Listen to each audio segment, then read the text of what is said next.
It goes without saying that until the late 1950s and early 1960s, Malawi was a British colony. But as the wind of self-rule swept across Africa, Malawi was not spared. A new leader of Malawian origin emerged. His name was Hastings Kamzubanda. Come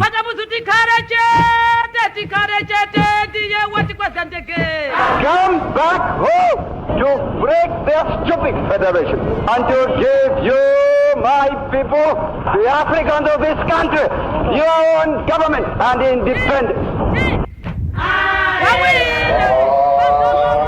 Banda led the Malawi Congress Party to victory in 1964, becoming the country's first ever president. Many rejoiced because they had seen a ray of hope. Freedom from the burden of the British rule was at last within their grasp.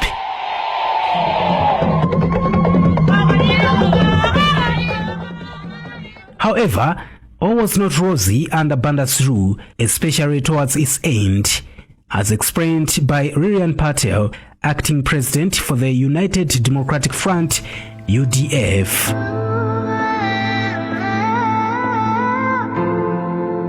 As Patel explains her ordeal, a militia group under MCP known as Young Pioneer once brutalized and forced her and her colleagues out of their office just to attend and dance at a presidential function.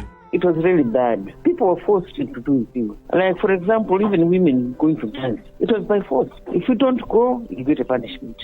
The youth leaders will go all over. I remember I was working, walk around, coming offices, and why are you here? The president is here. Why are you not going? It was bad. Patel's claims are cemented by Selina Hussein, a 60-year-old woman from Sanje district, who at the age of 15 was forced to join the youth league tasked with selling party cards in her area and beyond. The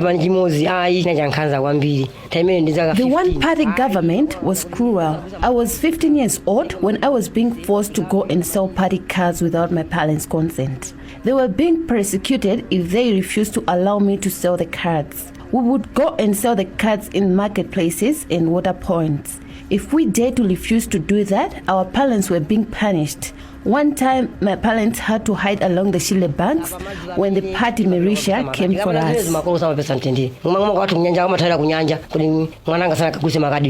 And to Joro Piri, a 76-year-old man from Cheo district, the one-party era was a period of endurance and survival of the fittest. The one-party government system was very cruel. They had youth league whose members were moving door by door at night, checking every household if all family members had party cards. If they found that you don't have a card, they could seize your property. So yes, he fought for our independence, but we had to endure his leadership.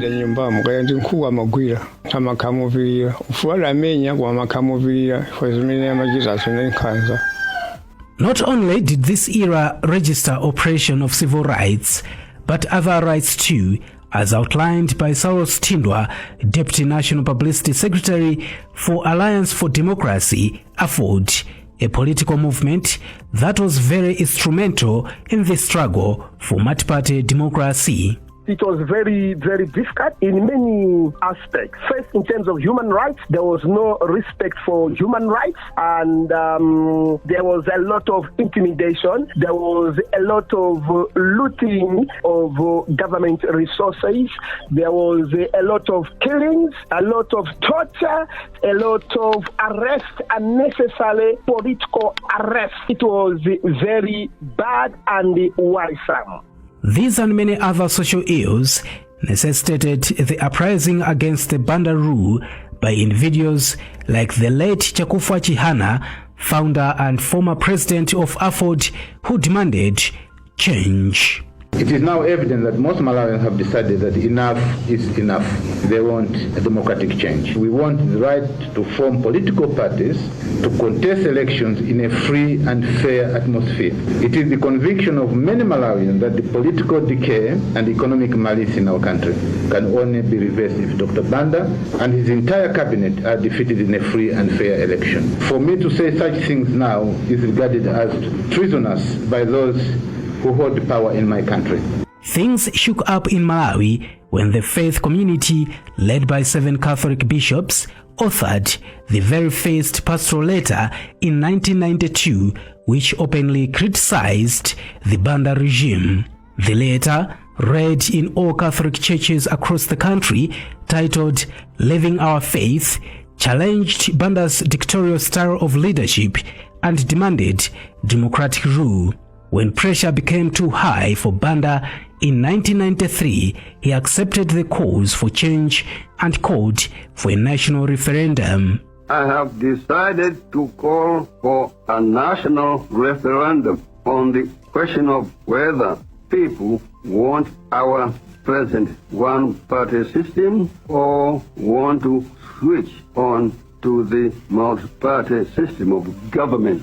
In 1993, Malawians went to the polls and voted in a referendum to end one-party rule and in its place adopt a multi-party system. The following year, 1994, the country held its first democratic elections, won by Bakele Muluzi and the UDF. Since 1994, Malawi has held 5 democratic elections, each one strengthening the country's commitment to democracy.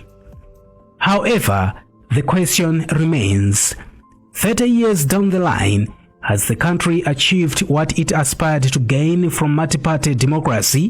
Muluzi, the country's first democratically elected president, feels that despite achieving freedom of expression and other human rights freedoms, democracy has failed to address the widening gap existing between the rich and the poor in the country.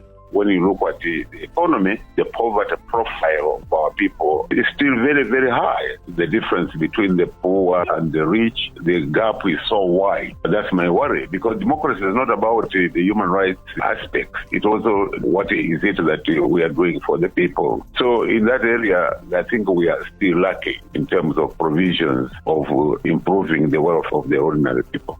Muluzi's views are echoed by Mirwad Tobias, an economic expert who says the country has failed to make meaningful economic gains since the inception of multi-party democracy.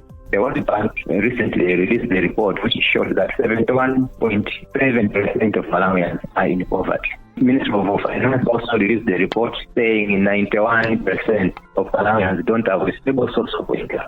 So high level of unemployment and highly vulnerable society economically. And the per capita income is actually less than 1,000. The Malawi 2063 10 years plan, which we call BLIP1, is targeting that we reach middle income status by 2030. But you can see that the economy is growing stantedly and the hopes are shut. But even the gap between the rich and the poor is wide.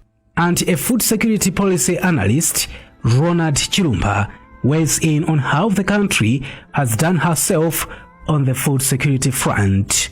Doing a comparative analysis on how the food situation is currently, Chilumba feels the country has not done well on food security as was the case in the one-party era. This country has been food insecure in the multi-party era compared to the time when we had a one-party government. We have left infrastructure to deteriorate and we've lost that footing in terms of agricultural productivity. Weighing in on the assessment is the Public Affairs Committee, PAC, another influential tool during the transitional period from one-party era to multi-party system. Its mouthpiece, Bishop Gifford Matonga, says that despite the country registering success stories through the 30 years of democracy, still there has been growing cases of corruption. during these 30 years, we have seen a lot of corruption cases, and this has not changed during whatever regime that has been ruling this country since 30 years ago. So corruption has been rampant and continues to rise, no matter under what administration. That has been a worrying issue and continues to worry the country even now. Although there remains gaps that need addressing, for the country to fully achieve its aspirations from democracy, there is hope, according to Tom Kanji, National Planning Commission spokesperson. According to him, democracy gives power to the people to take an active role in the developmental agenda of a nation. Democracy gives the power to the people to decide, one, on the leadership of their country, two, to make sure on the kind of development they want to achieve, because the democracy gives the people the voice to speak out on what is happening and the likes. Democracy also gives people the chance to take part, not just to be spectators in their affairs, take part to be active and the likes. So if you look at democracy from the conceptual point of view, it is good for development. However, for that development to be achieved in the next 3 decades or so, Matonga feels there is a need for mindset change at all levels on how things are run in the country. As Matonga explains, unless leaders stop being rhetorical and start acting on developmental policies, there will not be any positive change anytime soon. If we continue to do things the same way we're doing, I'm afraid we are not to make any improvement. We cannot continue doing business as usual and expect that the results will be different. We have to continue to make use of the strategies that we have put in place. Unless we act on the things that we have developed on paper, unless we act on them and stop being a people that only talk about issues but act less, unless we do that, I'm afraid the next 30 years may not bring a lot of changes.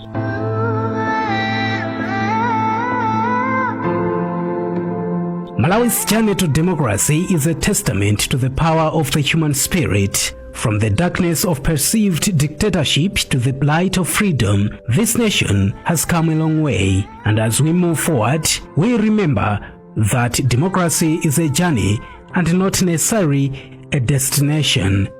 For Media FM News in Brante, this is Aubrey Kalumpa.